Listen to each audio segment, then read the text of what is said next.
Paz e graça para você ligado nessa emissora. Começamos mais uma edição do Vejam Só Entrevista com a Graça de Deus. Privilégio estar aqui e um privilégio ainda maior por receber o pastor Renato Vargens mais uma vez em nossos estúdios, né, para tratar de um assunto muito contemporâneo. Ele que é uma das vozes proféticas do povo de Deus brasileiro, que aponta para as questões e para os dilemas que a igreja brasileira está enfrentando, e ele o faz com muita coragem e muita espiritualidade, muita competência bíblica e espiritual, né?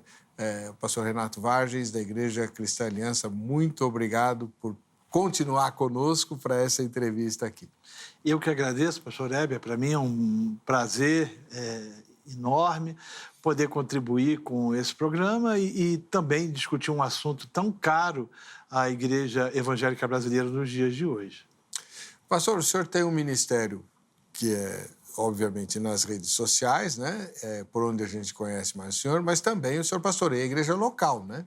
Exatamente. Eu sou pastor da Igreja Cristã da Aliança, em Niterói, no estado do Rio de Janeiro. Sou plantador dela e ela já plantou algumas outras igrejas e está no processo de plantação de outras mais. Meu tempo praticamente todo é voltado para a igreja a qual eu pastoreio na bela e agradável cidade de Niterói. Onde fica a igreja lá? Ela fica no bairro de Pendotiba, na estrada Caetano Monteiro, 2380. E é o horário dos cultos? Nossos cultos acontecem aos domingos, 8 horas da manhã, sendo o primeiro, e o segundo às 10h45. E entre um e outro, a gente tem a nossa Escola da Palavra, que é o nome que a gente chama para a escola bíblica. São 2 cultos matutinos com públicos diferentes. Então, são 3 reuniões, na verdade. São 3, na verdade 4. Nossa reunião de oração às 7 da manhã, depois vem o culto às 8, depois vem a Escola da Palavra e depois vem o outro culto às 10h45. Que legal, puxa vida, muito bom, né? E tem travessia do Rio Niterói aos domingos, pela barca? Tem. A barca funciona normalmente e a ponte também está ali, né, à disposição do pessoal. A gente recebe gente de tudo que é lugar, sabe, pastor? A gente tem gente que vem do Rio mesmo. Pessoas que vêm 50, 60 quilômetros de carro para poder ouvir a exposição das Escrituras. Das cidades vizinhas da Grande Niterói, todas as cidades têm enviado pessoas para lá também.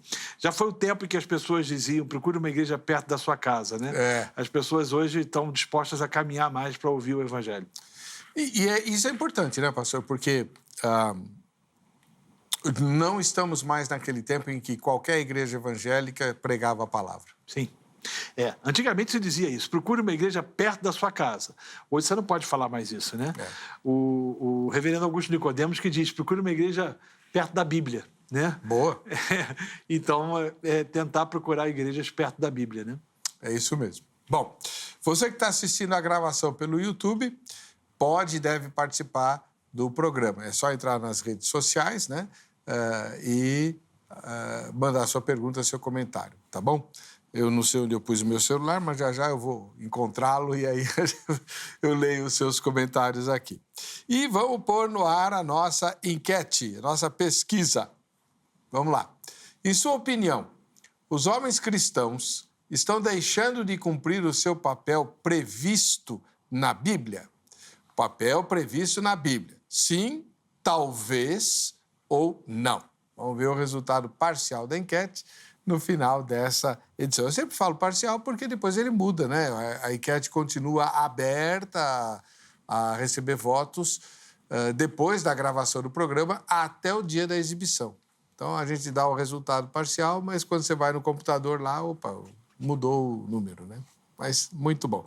Pastor Renato Vargens viajou de Niterói para estar conosco. Graças a Deus, semana passada a gente exibiu a primeira entrevista dele, né? E agora a gente está abordando a segunda. Ele tem algumas obras publicadas a respeito do assunto, inclusive uma que ele vai ficar devendo.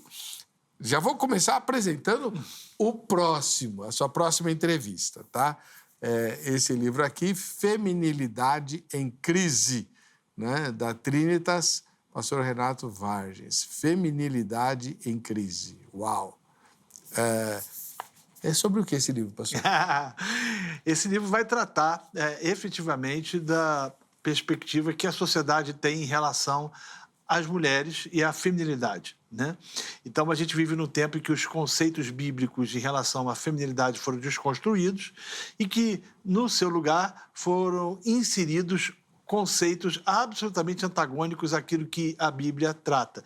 Então, nesse livro, eu falo sobre mãe de pet, eu falo sobre as influências do feminismo, do proto-feminismo, feminismo de primeira, segunda, terceira onda.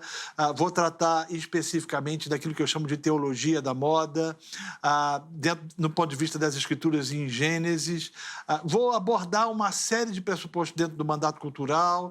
Enfim, é um livro que visa levar as mulheres a pensarem se elas estão sendo feministas ou femininas e resgatar o conceito de feminilidade, né? De doçura, de amabilidade e, ao mesmo tempo, afirmar e mostrar que as mulheres elas podem desenvolver no mercado de trabalho as suas funções desde que suas famílias não sejam prejudicadas. E eu vou falar falo um bocado de outros assuntos mais desse livro.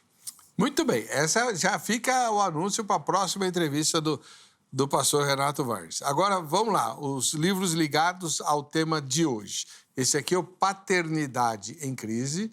Veja, não é masculinidade só, é paternidade em crise, tá?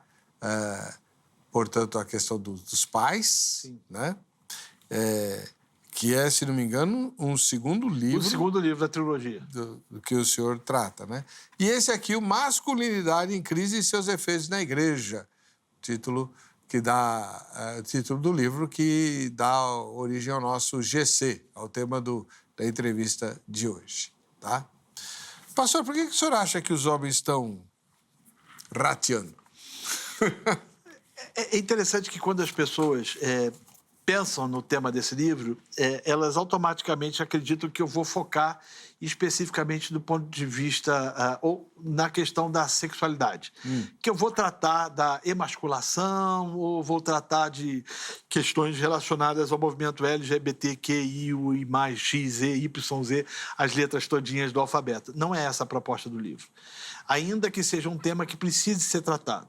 O livro vai tratar especificamente nos 3 primeiros capítulos de Gênesis, do mandato cultural que Deus concedeu aos homens, aquilo que Deus disse e afirmou que os homens deveriam agir e se comportar, como também de pressupostos neotestamentários relacionados à masculinidade. E eu vou defender a tese de que quando os homens deixam de cumprir os seus papéis, né, automaticamente abre-se uma lacuna na igreja, na família e na sociedade, corroborando para a introdução de percepções absolutamente equivocadas em relação à masculinidade. Então, de cara, vou começar com a seguinte pergunta. O que é exatamente ser masculino? É uma pergunta boa e, ao mesmo tempo, difícil de ser tratada. A masculinidade, ela aponta para comportamentos, para ações e para percepções que Deus deu aos homens que são diferentes das percepções que Deus deu às mulheres. Homens e mulheres são iguais diante de Deus. Homens e mulheres são indivíduos, ou melhor, são pessoas distintas, com qualidades e com visões de mundo completamente diferentes, com sentimentos, com desejos e com vocações completamente distintas. Por isso que eu entendo que eles se complementam, que o homem complementa a mulher e vice-versa. Deus deu ao homem atributos aos quais acredito que compõem esse conceito de masculinidade. Se não, vejamos. Primeiro, Deus chamou o homem para ser o protetor da sua casa. É interessante, esse papel de proteção é um papel masculino. A gente viu há pouco tempo atrás, no atentado que o presidente Donald Trump sofreu, que um pai se colocou na frente da família, da esposa e da filha, se eu não me engano, e levou os tiros para que a sua esposa e sua filha não fossem atingidas. Ele cumpriu aquele papel, o papel de proteção. É interessante que Gênesis vai dizer que o Senhor colocou o homem no jardim e uma das funções que deu é que ele deveria guardar o jardim. Guardar de quem? obviamente, do adversário das nossas almas. Esse papel é um papel que cabe ao homem. Então, masculinidade ele está relacionado à proteção. Segundo, masculinidade está relacionado à provisão. É muito interessante que Gênesis também nos mostra isso, né? É bom a gente afirmar, por exemplo, que Deus só deu Eva para Adão depois que deu ele trabalho, porque falou, cuida do jardim. Né? Então você vai perceber que essa responsabilidade é uma responsabilidade masculina. É ele que tem que ser o protetor, é ele que tem que ser o provedor. Terceiro, você vai perceber as escrituras dizendo que ele deve ser alguém que deve servir de guarda-chuva e de amor para a sua família, porque o exemplo, para a sua esposa, melhor dizendo, porque o exemplo é Jesus que deu-se por sua igreja. Então, ele deve ser alguém que se sacrifica e que se doa pela sua esposa e pela sua mulher. Além disso, ele deve ser o líder da sua casa. A responsabilidade masculina é de que ele deveria conduzir, ele deve conduzir a sua família no temor do Senhor. A responsabilidade de conduzir a sua casa, os seus filhos e a sua esposa pertence efetivamente ao homem, ao marido e ao pai. Então, as Escrituras nos trazem essas perspectivas e nos mostram que quando isso deixa de acontecer, automaticamente a família e a sociedade, obviamente a igreja, sofre. Nessa fala do irmão, fica bastante claro, né? O papel masculino é o de exercer proteção, provisão, sacrificar-se e liderar. Então, aqueles que estão sob a proteção masculina e a liderança masculina dependem dele. Isso não é machismo? Não. São papéis diferentes. Até porque a proposta do homem, segundo as Escrituras, não é ele ser um déspota. Né? É muito interessante a gente olhar para o próprio papel, por exemplo, da mulher, para que a gente entenda. A Bíblia diz que ela seria auxiliadora. Essa palavra, no hebraico original, é uma palavra que é usada para a própria Trindade. O Espírito Santo, ele auxilia. A Trindade, ela se auxilia mutuamente. Então, a gente vai dizer, por exemplo, que na Trindade existe subordinacionismo, que na Trindade existe alguém que seja maior do que a outra pessoa. Não, na verdade são papéis diferentes. Então, a mulher ela foi dotada por Deus com papéis e que são papéis importantes para a construção de uma sociedade equânime, justa, saudável. E isso não significa dizer que ela seja inferior ou que o homem tenha um papel de machismo. O movimento feminista ele vai dizer que o problema do cristianismo é que o cristianismo ele é uma estrutura patriarcal. Então, o movimento feminista vai afirmar que precisa desconstruir o patriarcado. A palavra pater, né, significa pai, e o arque significa governo, precisa desconstruir o conceito de governo do pai.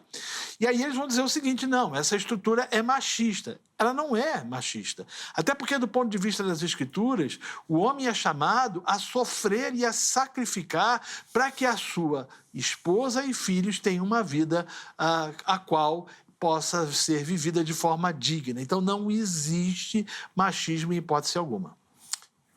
Aí é uma distorção. Bom, são várias coisas, né? Há uma distorção deliberada do conceito bíblico, como o senhor falou, judaico-cristão, e há o desvio de conduta ao longo do tempo dos homens que assumiram papéis de reis, né? Opressores do lar. Provenientes da queda. Porque a gente tem um modelo que as Escrituras nos trazem pré-queda. Né? Então, você vai ver essa questão da provisão, da proteção, do cuidado, da liderança, do amor, pressupostos estabelecidos pelo Senhor que deveriam ser vivenciados por Adão. A queda distorceu tudo. A queda ela traz uma percepção, às vezes, em algumas culturas, despóticas mesmo, né? Eu não estou negando de que não exista esse tipo de comportamento. Ou percepções do manda quem pode, obedece quem tem juízo. A gente sabe disso, mas o conceito que as escrituras vão nos trazer é que a masculinidade ela está relacionada a um lugar de presença, a um lugar de proteção, de provisão, de amor, de cuidado, né? de espaço para auxílio, para ouvir a esposa nas decisões, nas percepções e nas vontades a serem aplicadas no seu dia a dia. Tem uma pergunta que chegou aqui, ó. Então, você que está assistindo a gravação tem o privilégio, né, de participar do programa. É só mandar o seu comentário aí pelas nossas redes sociais que a gente põe no ar aqui. O Antônio José de Oliveira faz a seguinte pergunta, pastor. Por que os homens de hoje na igreja resistem aos compromissos e responsabilidades que o exercício da liderança requer? Vamos lá. Isso é uma coisa que foi introjetada na nossa sociedade paulatinamente. Desculpa. A gente vive num tempo onde a desconstrução da masculinidade tem sido feita na sociedade, né? E, ao mesmo tempo, o empoderamento feminino tem sido incentivado. Então, há uma inversão, né? Você empodera as mulheres, né, de percepções completamente distintas daquilo que as escrituras dizem, e você inferioriza o homem e o emascula. Então, automaticamente, quando você distorce os papéis, é natural que você veja ou enxergue que essa mudança se faça presente não somente na sociedade, mas na igreja. A consequência disso é que você tem uma participação muito menor dos homens, visto que esse conceito de trabalho e de serviço também foi mudado. Um colega, pastor também, que já veio tratar da masculinidade, ele levantou uma questão interessante. Essa mudança de visão a respeito do homem, ela é longa, né, e foi feita paulatinamente. Ele pegou 2 exemplos da TV. Né? Então, quando eu era criança, isso faz muito tempo, tinha um seriado americano chamado Papai Sabe Tudo, onde realmente você chamava Papai Sabe Tudo porque o chefe da casa era que resolvia tudo e tal, com muita sabedoria, muito jeito e tal. Aí depois, bem mais recentemente, você tem os Simpsons, ou a família Dinossauros, em que o chefe da casa é uma tragédia, né? Ou seja, o homem, o papel masculino, ele é visto com desconfiança, né? Enfim. A que se deve essa desconstrução e essa emasculação? Quem é que está por trás disso? Eu acho que o marxismo cultural se faz presente e é o principal articulador disso. A ideia e o conceito de marxismo cultural ela surge com um indivíduo chamado Antônio Gramsci, que foi um italiano que viveu na primeira metade do século XX. E Gramsci dizia o seguinte, olha, se você deseja com que o Ocidente se transforme num país comunista, você precisa, primeiro, desconstruir alguns conceitos relacionados à família. Então, se desconstrói masculinidade, se desconstrói o conceito de feminilidade, empodera as mulheres. Paralelamente, década de 60 é quando surge a segunda onda do movimento feminista, né? E aí ela se faz presente através de Simone de Beauvoir, que diz, não, você não nasce mulher, você se faz mulher. É interessante que Simone de Beauvoir ela foi uma das pessoas, juntamente com o seu marido Jean-Paul Sartre, que incentiva, ela criou uma associação, uma federação de defesa da pedofilia. Ela defendia isso claramente, muito claramente, ela defendia esse tipo de comportamento. Década de 80, né, você tem uma outra percepção, mais grave ainda, com Judith Butler, e aí você vai mudando as percepções da sociedade enxergar. Então, você traz aquela ideia, não, nós estamos debaixo do patriarcado. Pater, hierarquia, ou seja, domínio, governo do pai. O governo do pai é opressivo, então a gente precisa desconstruir. Martela-se em cima da figura masculina, né?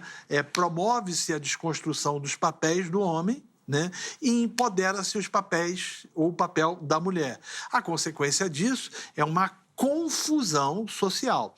E realmente isso não se deu de uma hora para outra. É algo que vem caminhando nos últimos 70, 80 anos. Então, os conceitos que regiam a comunidade, ou a sociedade, melhor dizendo, já não são mais os mesmos conceitos. A ideia então, é uma ação deliberada. Deliberada. Eu não tenho dúvida disso, de que é uma ação deliberada, né? Por exemplo, né? Década de 70, década de 80. Vamos tratar da questão americana, Estados Unidos. Eu usei um exemplo positivo agora.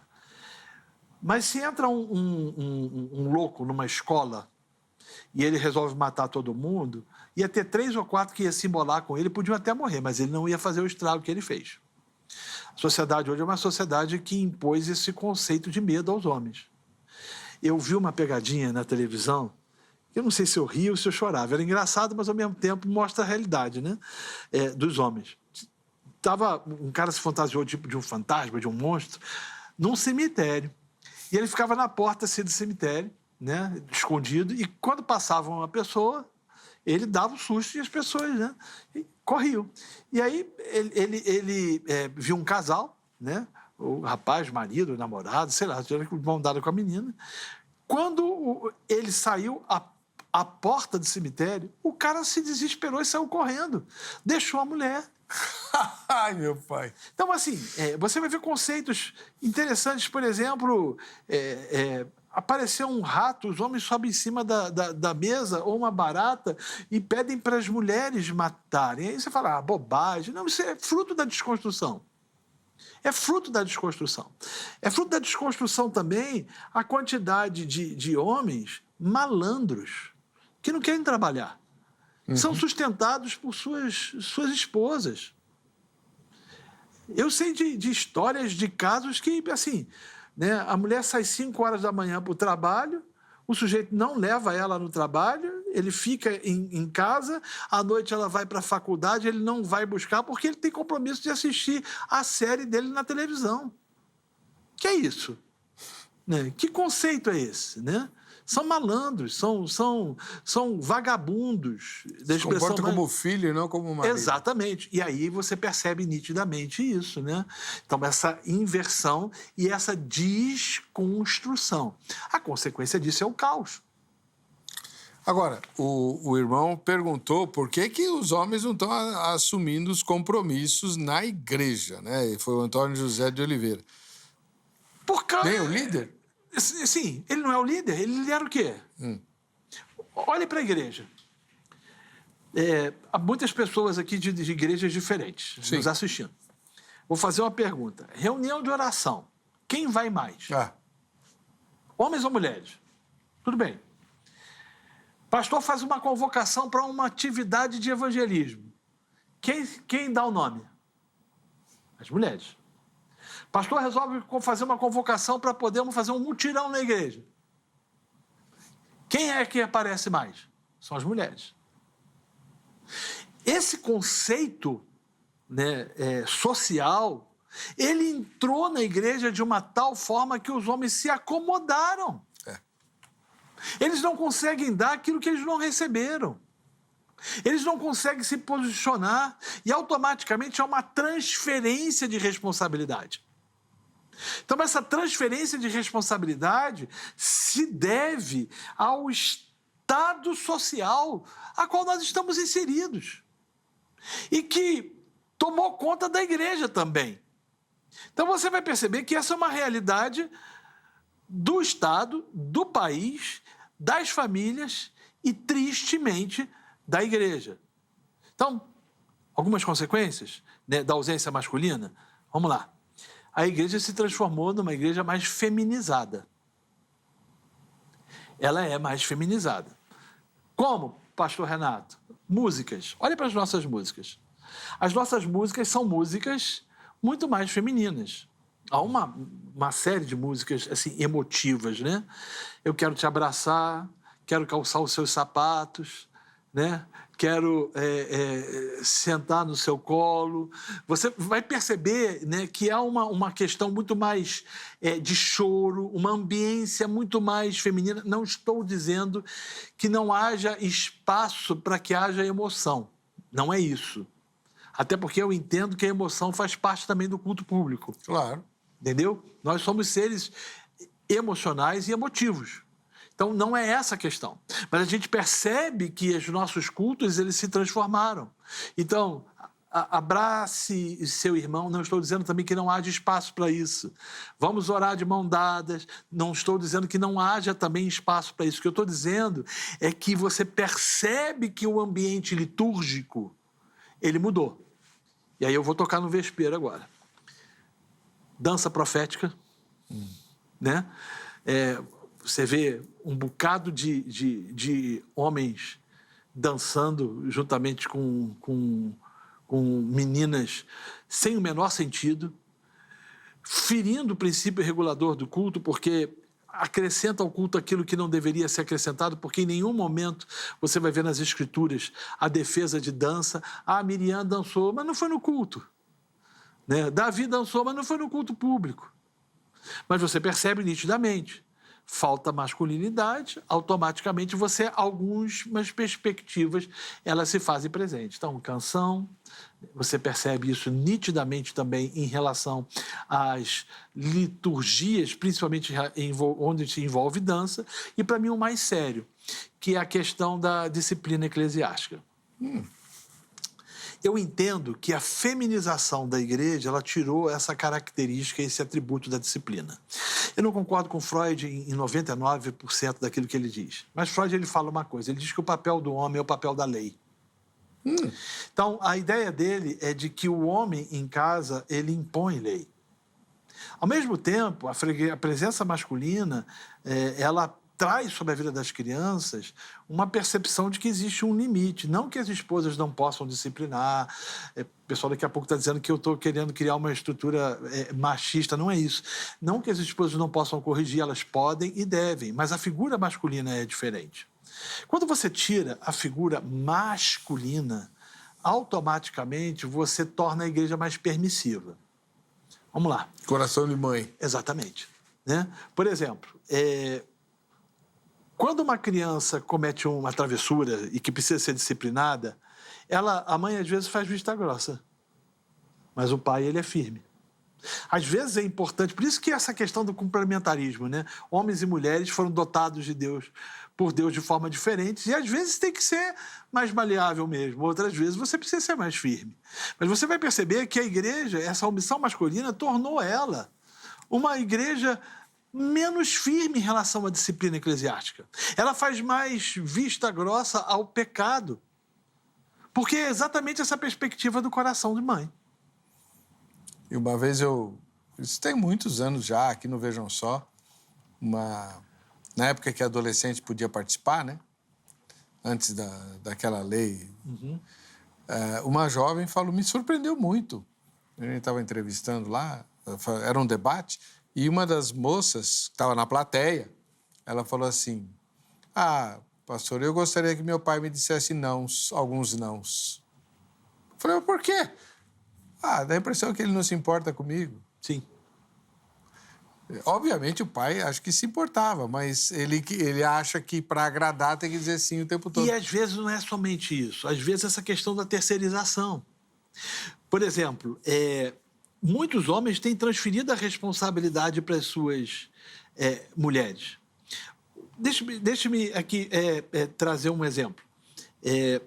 1 Samuel capítulo 30, ele vai tratar da saída de Davi juntamente com seu exército particular de uma aldeota chamada Ziglag. Quando ele regressa, as mulheres e as crianças tinham sido levados cativos pelos amalequitas. O texto vai dizer que aqueles homens ficam desesperados e eles resolvem pegar em pedras. Interessante que esse pessoal estava com Davi em todos os momentos. Enfrentaram batalhas hercúleas, Mas bastou com que a tragédia arrebentasse a porta da sua casa para que eles procurassem pegar em pedras, ou seja, procuraram o culpado. Quem era o culpado? Para eles era Davi.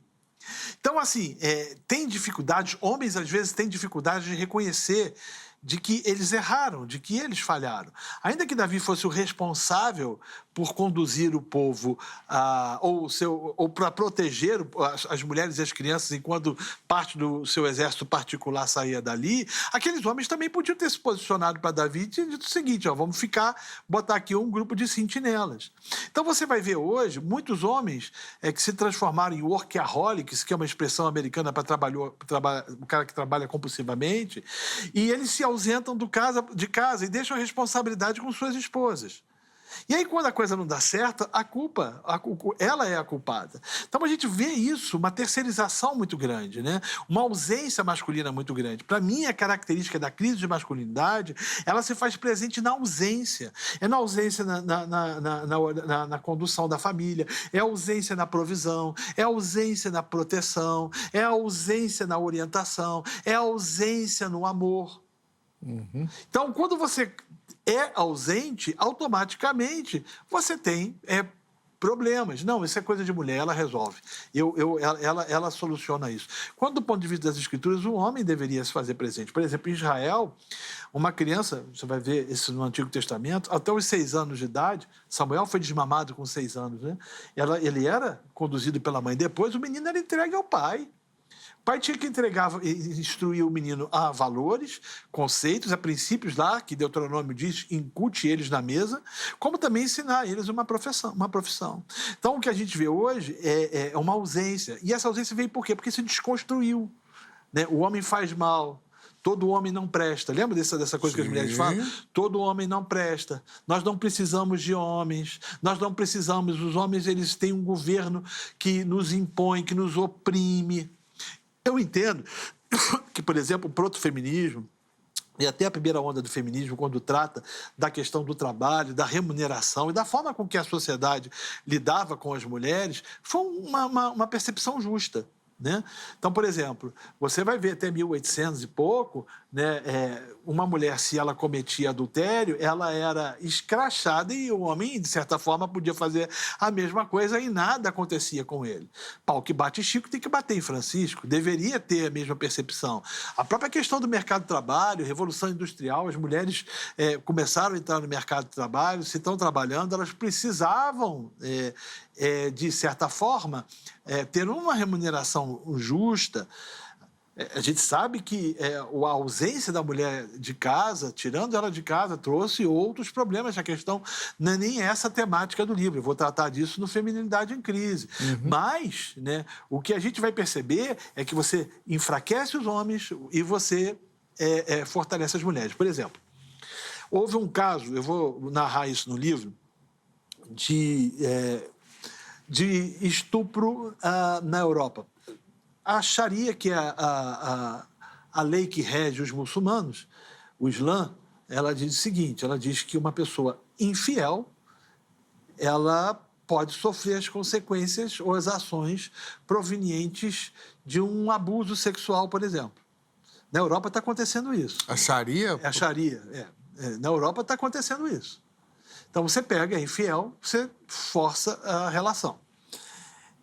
Aconteceu isso lá e uma jornalista dinamarquesa, ela ficou tão escandalizada com a ação dos homens. Os homens, em vez de defenderem as suas mulheres, calçaram o sapato alto e foram para a praça pública para protestar. A mesma coisa fizeram no Canadá. Assim, homens frouxos, homens bananas.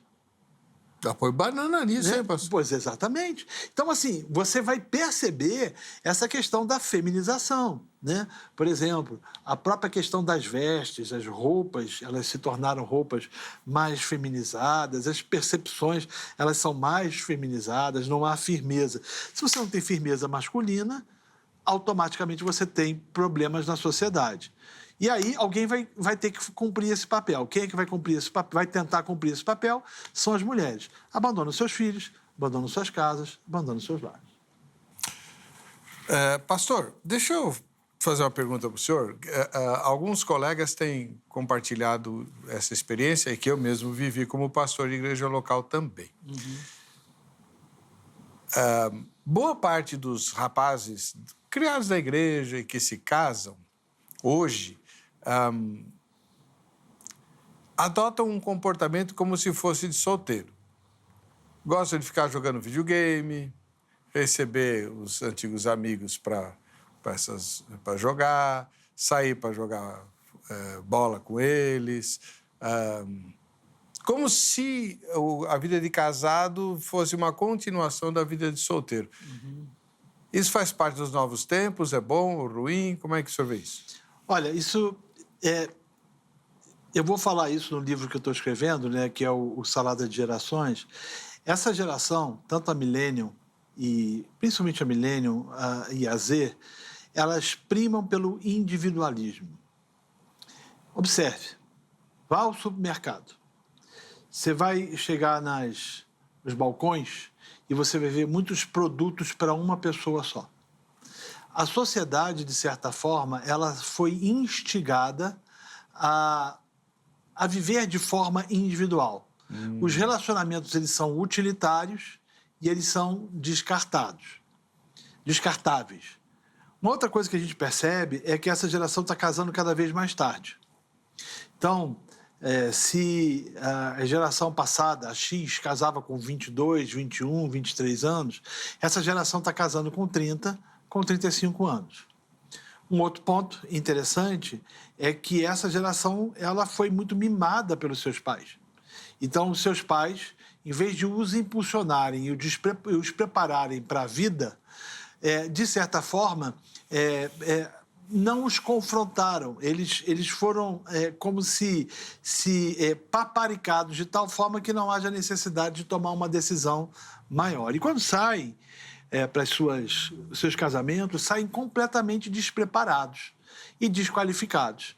E querem seguir o ritmo do individualismo da sociedade, querem um relacionamento descartável, não presta jogo fora, e não desenvolvem nenhum tipo de compromisso.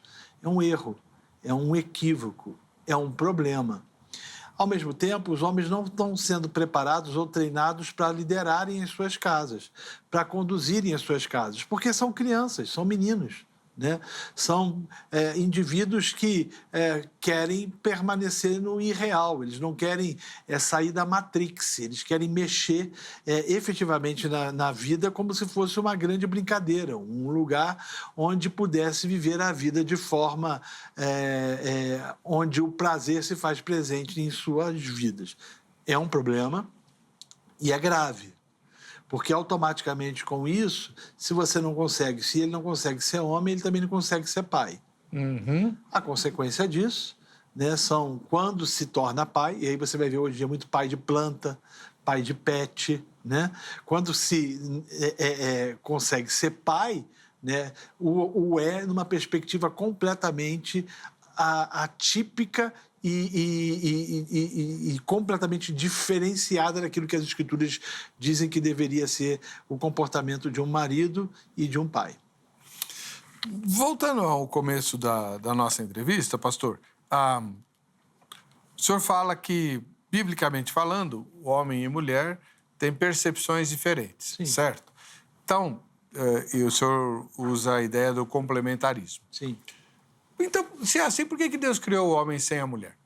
Não, Deus criou o homem, veja bem, Gênesis ele vai dizer, criou o homem e a mulher, né? A ideia é de que Deus o fez de forma concomitante. Primeiro ele cria o homem e depois ele tira dela, entendendo que não era bom que o homem estivesse só, né? E vivesse só. A perspectiva de Deus nunca foi de que o homem fosse sozinho ou que vivesse sozinho. Ele não passou um tempo sozinho, Adão? Quanto tempo? Não sei. Por que Deus diz que não é bom que o homem seja só? Solidão. Porque, veja bem, vamos usar a Trindade como referência. Certo. Né? A Trindade, ela se complementa. Ela se ama. Ela se envolve. Ela se relaciona. o modelo da criação do homem está efetivamente ligado à perspectiva da Trindade. Então, assim, Gênesis é muito complicado a gente mensurar a questão de um tempo, né? Você vai trazer algumas pessoas aqui que vão dizer que a Terra é velha, que a Terra é jovem, que a criação foi um dia ou não foi. Eu não ouso dizer que passou-se muito tempo. O que o texto vai dizer é que ele começou a dar nomes aos animais, né? Quanto tempo isso foi? Como isso foi? De que jeito que isso foi? Por que Deus deixou com que o homem ele ficasse esse período sem a mulher? A gente não tem como explicar. Mas eu entendo que dentro do projeto soberano de Deus, assim como a Trindade se complementa, ele intencionava criar homem e mulher para que se complementasse. Eu tenho uma teoria, né? Eu creio que Deus... porque ele cria o ser humano para ser uma espécie de interlocutor do próprio Deus, tanto que é criado em imagem e semelhança. E Deus quis que Adão experimentasse solidão entre iguais e visse que na natureza é tudo diferente, para que ele desse valor ao relacionamento, coisa que hoje ninguém dá, né? Como o senhor falou, os relacionamentos de hoje são utilitários. Eu me relaciono porque isso me satisfaz de algum modo, e não me relaciono com vistas a contribuir para a relação em si, não é verdade? O que eu entendo é o seguinte: Deus criou o homem entendendo e compreendendo que a mulher deveria ser criada. Sim. Porque não havia sentido. Por exemplo... Ele não mudou de ideia. Ele criou os animais macho e fêmea. Por que ele criaria somente o homem sem a sua mulher? Né? Esse tempo, esse time que a gente não sabe quanto tempo foi, ou por que esse tempo especificamente demorou, mas que o projeto de Deus, ou o desejo de Deus sempre foi homem e mulher, eu não tenho dúvida disso. Até para que houvesse percepções diferentes da realidade. E eu bato nessa tecla, porque se a Trindade é um modelo de relacionamento, o relacionamento entre homem e mulher também é um relacionamento onde eles se complementam, né? Na opinião do irmão, a cena da queda, ela se dá com a total ausência do homem? Sim. A ideia que eu tenho do texto é de que Adão estava presente quando Eva come do fruto. Estava presente? Essa é a percepção que eu tenho, né? De que de uma aquiescência, de uma concordância, de uma omissão nítida e clara. A falha dele ali, para mim, é o ponto central e nevrálgico do texto. De certa forma, ele também cobiçou, então, ser igual a Deus. Por que não? Assim, o texto vai dizer que a serpente disse isso, né? A serpente disse que se você comer dessa árvore, desse fruto que foi proibido, estou parafraseando o texto, você vai ser igual a Deus, né? Por que não? Todas as questões ligadas aos esses primeiros capítulos de Gênesis são envoltas em grande mistério. Por exemplo, né? Por que a serpente estava fazendo lá, né? É muito, muito esquisito isso. Agora ela estava, porque, veja bem, o texto vai dizer que ele deveria guardar o jardim. Então, falha dele, né? Exatamente. Ele não guardou o jardim. Agora, é difícil, por exemplo, a gente se pergunta como é que ele não se surpreende com uma serpente falando? Né? Bem... Não, essa a percepção era de que era, de fato, um ser estranho, né? Sim. Né? E que não estava se relacionando efetivamente ao comportamento dos animais, porque os animais não falavam. Então, ele falha na missão de proteger e guardar o jardim. Agora, pastor, algumas questões um pouquinho sensíveis em relação à masculinidade projetada nas Escrituras, que é uma pergunta que, obviamente, o senhor já respondeu dezenas de vezes, né? Por que na Bíblia, no Antigo Testamento, os homens de Deus podiam ter várias mulheres e depois não? Hoje não?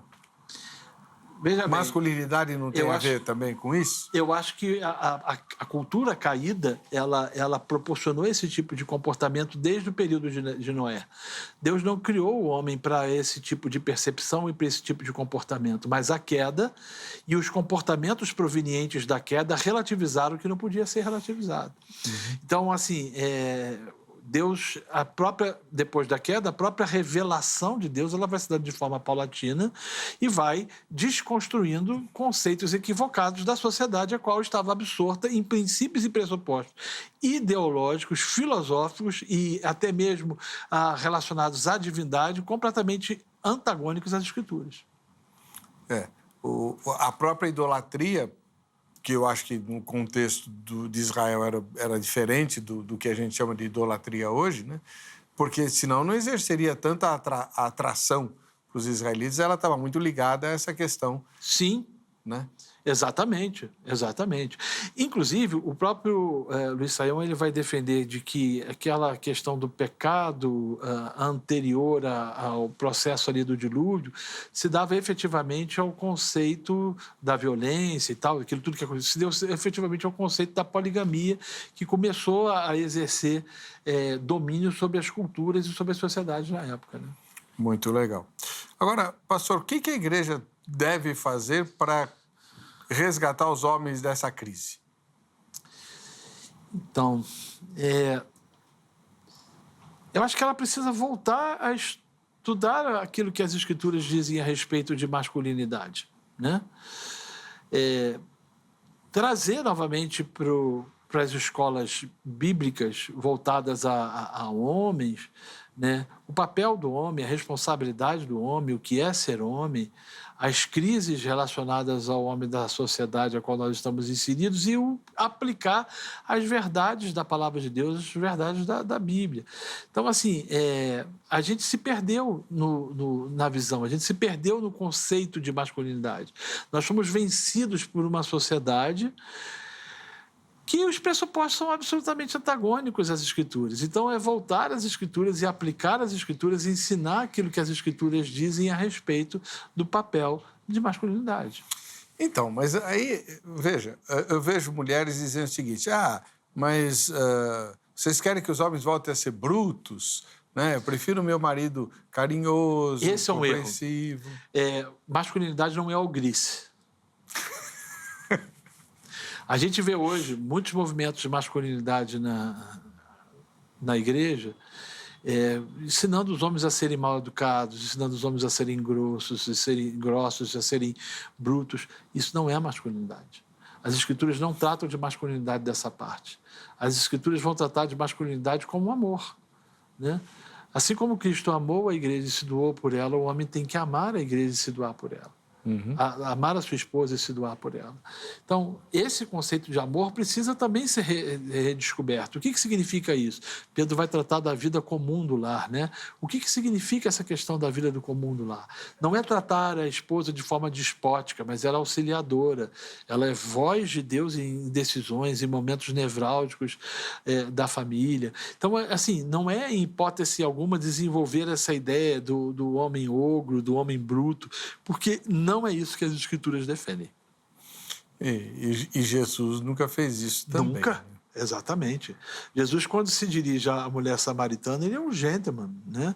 Ele tinha mulheres que o acompanhavam, a forma com que ele lidava com as mulheres era completamente diferente do que a gente, às vezes, vê as pessoas acreditando que deve lidar. É complicado. Pastor, ficou uma questãozinha da semana passada, que é também como que a igreja deve trabalhar ou tratar, enfim, cuidar da vítima de violência infantil ou na tenra juventude. Olha, acompanhamento, né? Não somente isso, mas o resgate do segredo, da ideia do segredo de confissão. Um dos problemas dos pastores é que, às vezes, aquilo que é falado, em particular, é dito no púlpito. Então, isso é extremamente prejudicial a vida daqueles que confessaram suas dores e suas agruras. Acredito que a gente precisa transformar os gabinetes pastorais num ambiente terapêutico. Ponto número 1. Segundo, um lugar de confiança. Terceiro, um lugar de discipulado. Quarto, um lugar de paciência, de ensino e de instrução. Quinto, um lugar onde a cura proveniente do aconselhamento bíblico se faz presente na vida do indivíduo que foi marcado por aquilo. Não dá para fazer vista grossa, e não se pode fazer vista grossa, mas tem que lidar aquilo com uma dor e, ao mesmo tempo, aplicar os remédios certos e de forma correta, que é a palavra de Deus. E isso precisa ser um ambiente de confissão e de confiança. Sem confiança, não existe possibilidade de restauração dos sentimentos ou das dores ou do coração daquele que sofreu as dores de uma violência doméstica. E uma questão também ligada ao tema da semana passada e que tem vinculação com o de hoje, que é o seguinte: nós falamos muito sobre vítimas de violência sexual no ambiente doméstico ou da igreja, praticados por professores ou por parentes.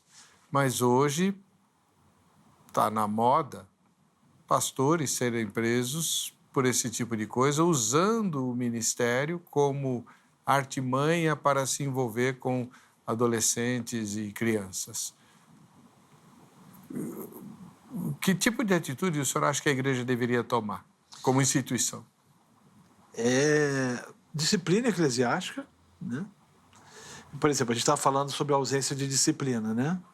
Então, a gente precisa de disciplina eclesiástica e, em alguns casos, de exclusão mesmo, né? E demonstrar publicamente para a sociedade a qual a gente está inserido de que nós não somos coniventes com a proliferação do pecado e nem tampouco estamos dispostos a ocultar aquilo que afronta a santidade do nome de Cristo. A gente precisa, assim, ter coragem e agir como homem, honrar as calças que veste. Até pouco tempo atrás, não era incomum ouvir, lógico que não na televisão, né? Mas ouvir de líderes, pastores, etc., assim, tem muito padre que foi pedófilo e a Igreja Católica acobertou. Nós não podemos ter esse tipo de atitude. Claro que não. Claro que não. Nem nos insinuar, embora tenha gente dando essa ideia por aí, né? A igreja ela precisa ser comprometida com a verdade. Ela tem que ser baluarte da verdade, né? Pedro vai dizer que a ocasião do juízo começa pela casa de Deus, né? Então, a gente precisa lidar com seriedade e, ao mesmo tempo, exercer disciplina quando necessário for. Agora, isso tudo também passa por um descobrimento dos papéis de masculinidade e de feminilidade, né? Porque essa inversão de papéis também contribui para que o sujeito desenvolva, mediante, obviamente, a pressão de uma sociedade relativista, uma ideia díspore do relacionamento de um homem para com uma criança, né? Enfim. Bom, deixa eu chamar o intervalo, já a gente volta com a parte final dessa entrevista. Também a gente vai mostrar as fotos de quem está aí participando do Vejam Só, mandando as suas fotografias e concorrendo aos sorteios. A palavra de Deus, ela é o poder de Deus para a salvação de todo aquele que crê, inclusive dos que estão se perdendo pelo caminho dentro da igreja. Eu sempre digo aqui, né? A gente nunca teve tanto acesso às Escrituras, um acesso facilitadíssimo em muitas versões em português, muitas versões diferentes da Bíblia em português, coisa que até bem pouco tempo atrás você tinha 2 ou 3 no máximo, mas nunca houve também tanta ignorância em relação às Escrituras. Por isso, a Agrade tem um curso bíblico que você pode fazer aí no conforto da sua casa, à distância, um curso bíblico completamente reformulado em relação àquele que era presencial, muito mais profundo e eu exorto você a conhecer detalhes. E entre em contato pelo telefone durante a semana, no horário comercial, 3115-0819, 3115-0819. Ou pela internet, a qualquer tempo, agrade.com.br. Aí dá uma passada também no hittv.com.br, né, o Hit TV oficial para o Facebook, porque assim você tem como interagir conosco, nos ajudar a fazer o Vejam Só Entrevista cada vez melhor, sugerindo, inclusive, entrevistados, tá bom? Voltamos já já com a continuação dessa entrevista de hoje.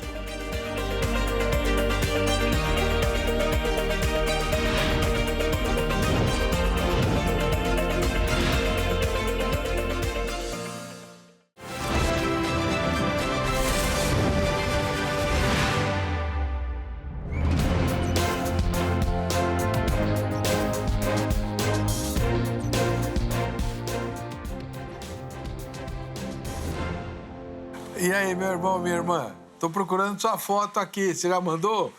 Pega, bate a foto hoje mesmo, agora, durante a exibição do programa, e manda para nós aí, pelo Facebook Programa Vejam Só, ou pelo Instagram, @Programa Vejam Só. Se você não sabe fazer isso, chama teu neto, tua neta, que faz na hora para você. Olha só, o Shopping do Povo, shopping de quem sabe comprar, que fica bem em frente à Igreja Internacional, sede de São Paulo, né, na Avenida São João, no caso, a Avenida São João 816, bem em frente à igreja mesmo. Ele está doando um livro que foi objeto do único debate que eu participei aqui no Vejam Só, né? A questão feminina. Vai ser o presente de quem está mandando as fotos. Então, manda a foto para você ser contemplado no sorteio. Agora, se não der certo no sorteio, ou se você não quiser esperar, passa lá no shopping, pega o livro e muitas outras coisas que você tem lá à sua disposição, tá bom? Vamos ver as fotos de hoje. A primeira vem de Criciúma, em Santa Catarina. É o Douglas e o Benício, o filhote do Douglas. Olha lá. Benício, isso lá é hora de você estar acordado? Cadê tua mãe? Bom, a mãe deve ter brigado com o Douglas. Muito bom. Legal, Douglas. Deus abençoe você. Muito obrigado pela sua audiência e um beijão no Benício. O Murilo Viana assiste ao Vejam Só, e quem tirou a foto foi a mãe, a dona Liana Viana. Outro nenenzinho assistindo ao Vejam Só fora de hora, né? Mamãe, dona Liana. Deus abençoe você. E agora, essa foto o pastor Renato não vai gostar. Manaus, capital do Amazonas, temos o Reinaldo assistindo ao Vejam Só. Ai, com o Fred. Que história é essa de pai de pet, pastor? Rapaz, assim, a gente é a paganização da sociedade. A gente está trazendo alguns conceitos do Egito Antigo para cá, né? Então você tem essa substituição. Por exemplo, existe uma geração chamada No Mo. Já ouviu falar dessa geração? Não. Geração No Mo é uma geração que diz No Mother. Essa geração ela defende o seguinte, que não quer ser mãe. E as estatísticas dizem que o número é elevadíssimo de mulheres em condições de terem filhos que não querem ter filhos. Querem curtir a vida, querem viajar, querem se dedicar às suas profissões, filho dá trabalho demais, filho criar filho no mundo de hoje é muito complicado, você vai ver evangélicos defendendo isso. E eu defendo a tese de que de que cristãos casados que não querem ter filho estão em pecado, estão pecando. Não diga. Eu penso nisso. Assim, claro que a gente não pode e não deve determinar o número de filhos, isso cabe a cada casal. Mas a ordem de Deus é multiplicar, é crescer. A gente está criando uma sociedade que foi vencida pelo egoísmo. Então é mais fácil você ter um pet que não te frustra, que não te cria nenhum tipo de problema, nenhum tipo de dificuldade, do que você ser mãe ou ser pai. Então, nessa sociedade individualista que eu falei, nessa sociedade descartável, nessa sociedade em si mesmada, você não vai ver as pessoas desejosas em gerarem filhos. E aí, automaticamente, tem preferido serem pais ou mães de pet ou mesmo de plantas. planta. Planta. Isso não mostra que está dentro de nós um instinto paterno ou materno? Sim, está, mas essa geração, a filosofia que a rege é farinha pouca, meu pirão primeiro. Né? Elas estão preocupadas com prazer. Então, assim, se o filho vai atrapalhar a vida dela, ela não quer ter. Ah, vai, é lógico que vai. Mas ela não quer. Mas ela atrapalhou a vida da mãe dela. Exatamente, mas ela não quer. Então, você vê um crescimento demográfico na Europa baixíssimo. No Brasil, hoje, também já é muito baixo em relação ao que era. Então, é uma sociedade que está preocupada consigo mesma. Né? E, ao mesmo tempo, ela acha que pode substituir os seus relacionamentos afetivos com seus cães e seus gatos. Mas vai chegar um tempo, quando elas tiverem uma determinada idade, eu queria saber se os cães e os gatos vão estar lá para cuidar dela, né? Ou dele, né? Aí que tá. É. O senhor é contra métodos contraceptivos? Não. Eu entendo que existem alguns métodos contraceptivos que são abortivos. Qualquer tipo de método contraceptivo que seja abortivo tem que ser repudiado por parte de qualquer cristão. Mas eu entendo, eu não sou a favor da ideia católica romana, que hoje diz que você tem que tomou conta de parte dos evangélicos, que você tem que estar aberto à vida e ver quantos filhos vier e pronto. Não entendo que seja dessa forma. Eu acho que existem alguns conceitos e algumas questões que precisam ser observadas. Às vezes, primeiro, se a saúde da mulher permite isso. Eu sei de história do cara que tem 5, 6, 7 filhos, o médico fala que é desaconselhável ter outro porque ela pode vir a óbito, e o cara bate o pé dizendo que tem que ter fé e confiar na providência do Senhor. Eu não vejo dessa forma. Então, eu entendo que o planejamento familiar é importante, vejo que o relacionamento conjugal é para se ter filhos, mas, ao mesmo tempo, para prazer e para satisfação. E que ninguém tem autoridade para legislar quantos filhos um casal deve ter e como ele deve se relacionar. Isso cabe efetivamente ao casal. Mas entendo que ele deve ter filhos e ele deve gerar filhos. E entendo que existem métodos anticonceptivos que são abortivos e, portanto, não devem ser nomeados entre os crentes. Herança do Senhor são os filhos, Sim. O fruto do ventre, o seu galardão. O seu galardão, Tem exatamente. gente recusando o galardão de Deus. Galardão foi essa entrevista, a vinda do senhor, né? Gravamos 2 programas, eu espero que no futuro a gente possa tê-lo novamente. O pastor está se preparando para publicar um livro sobre a crise feminina, né? Não, a feminilidade ele já foi lançado. Esse daí, a Salada de Gerações. Sim, a Salada de Gerações. Isso. Então, o senhor tem que vir para fazer 2 programas. Um sobre a feminilidade, né, cujo livro já existe, fechando a trilogia, e o Salada de Gerações. Vamos combinar, se Combinado? Deus quiser. Combinado. Deus abençoe, muito obrigado. Vamos ver o resultado da enquete? Em sua opinião, os homens cristãos estão deixando de cumprir o seu papel previsto na Bíblia? Vamos lá? Sim, 76%. Tá vendo? O povo reconhece que isso é verdade. Não. Ou talvez 8%, e tem não. 16% dizem que não. Deve ser os homens que estão deixando de cumprir o papel. Ó, deixa eu falar uma coisa para você. Quem quiser entrar em contato com o pastor Renato Vargens, os contatos dele foram publicados ao longo da entrevista e continuam arquivados nas nossas redes sociais. É só você entrar nas nossas redes sociais, você vai ter o contato do pastor Renato Vargens e siga-o, porque é excelente fazê-lo, já que você vai ficar, primeiro, por dentro de tudo que está acontecendo e, segundo, sempre orientado nas Escrituras Sagradas. Parabéns pelo seu trabalho, que Deus continue abençoando e usando ricamente o irmão, principalmente a sua coragem e o seu testemunho. Muito obrigado, pastor Heber. Eu fico feliz de ter estado aqui com os irmãos e agradeço pelo privilégio de poder compartilhar assuntos tão caros e tão difíceis de serem tratados nos nossos dias. A minha oração é que o Senhor possa abençoar aqueles que assistiram e que assistirão esse programa. Amém. Para você que fica com a gente, que fica com a Rite, a paz e a graça de Jesus, nos encontramos na próxima sexta-feira no Vejam Só Entrevista. Até lá.